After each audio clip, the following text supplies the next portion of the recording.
فتح کا لشکر لے کے مکے میں جا کے کہوں گا ختم کر آیا وہ جو مکے میں آ کے فتح کے جشن منا رہا تھا، وہ دیکھو چند سالوں بعد ہی مدینے میں سارے کا سارا اسلام ختم کر آیا۔ علی فرمایا تمہیں کس نے یہ کہا ہے کہ تم مسلمانوں کے مسائل کے اندر بولو؟ جب وہ ابو سفیان بول رہا تھا تو لوگ کھڑے تھے پیچھے، علی کیا کہیں گے؟ اب یہاں مولا علی نے خطبہ دیا۔ مولا نے فرمایا ایھا الناس، اے لوگو، فتنے کی موجوں کو نجات کی کشتی سے کچل دو۔ پوری تقریر منت نہیں کی، یہ لفظ میرے نہیں ہیں، یہ لفظ میرے آقا علی کے ہیں۔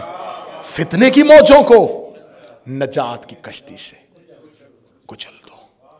یہ کہنے کے بعد علی کی آواز آئی، اگر میں اپنے حق کے لیے اٹھوں تو مجھے کہیں علی حکومت کا حریص ہے، اگر میں چپ ہو جاؤں تو پھر کہیں کہ علی ڈر گیا ہے۔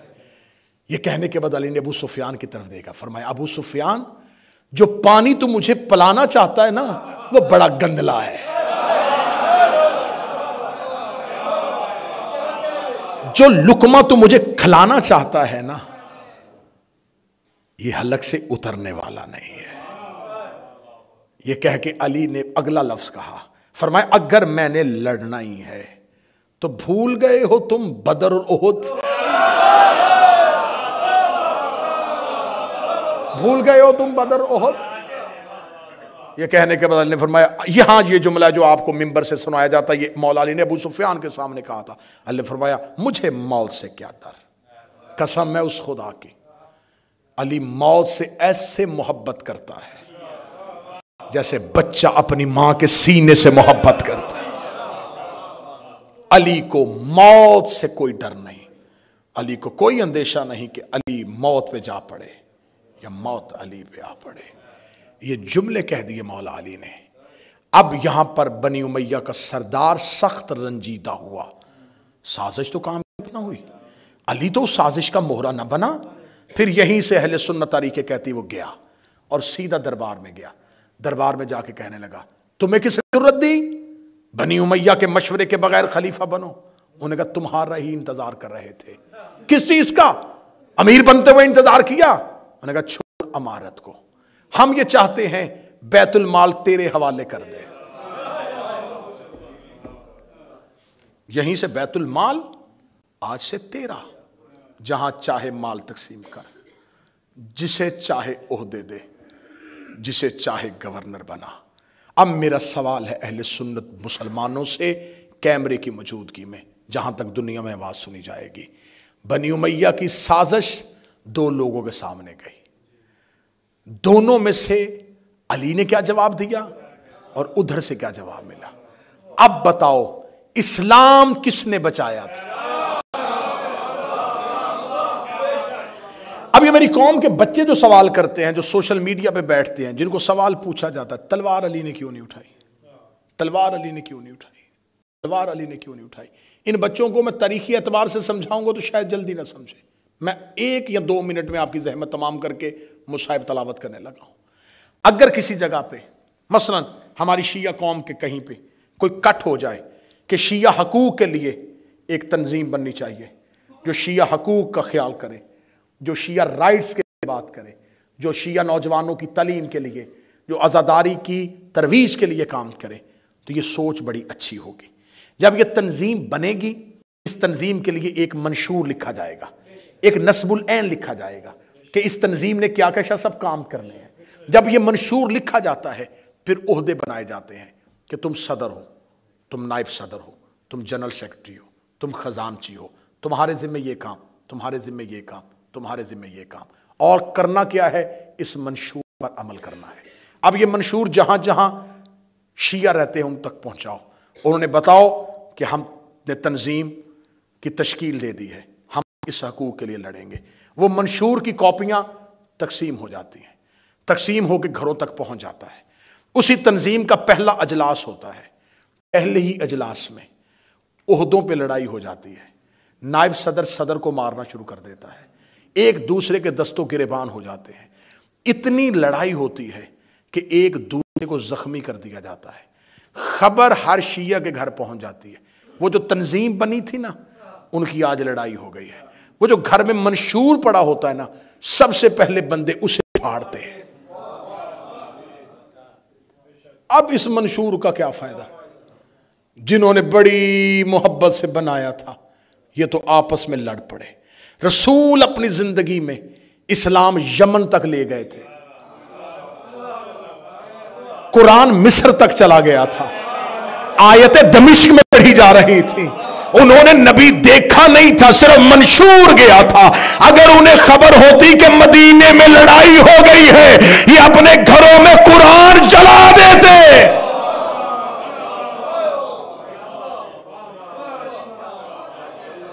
اسلام سمٹ کے صرف اتنے سے مدینے میں رہ جاتا، باقی لوگ کہتے کیا فائدہ اس اسلام کا، کل بنایا تھا جو عہدوں پہ لڑ پڑے، چھوڑو قرآن۔ ہماری پھر وہی قبائلی تقسیم ہی ٹھیک تھی۔ اگر یہ سب کچھ اسلام نے یہی کرنا تھا تو پھر ہم وہاں غلط تھے، وہاں بھی تو کوئی امیر ہوتا تھا اور کوئی غلام ہوتا تھا، کوئی آقا ہوتا تھا، کوئی نوکر ہوتا تھا، اسلام ختم ہو جاتا۔ امام کا کام حکومت بچانا نہیں، اسلام بچانا۔ ایک سطر میں آج کی تقریر بند کرنے لگا ہوں، وقت بہت زیادہ پھیل گیا، کہ موضوع اتنا ہے کہ اس پہ گھنٹوں بولا جائے، 5 مجلسیں بڑی تھوڑی ہیں، عشرے پڑھے جائیں تو سیدہ کی تحریک پڑھی جائے۔ جس علی نے احد میں ٹوٹی ہوئی تلوار سے ہزاروں کو دوڑایا تھا، وہ مدینے میں چند بھگوڑوں سے خوف زدہ نہیں ہوا۔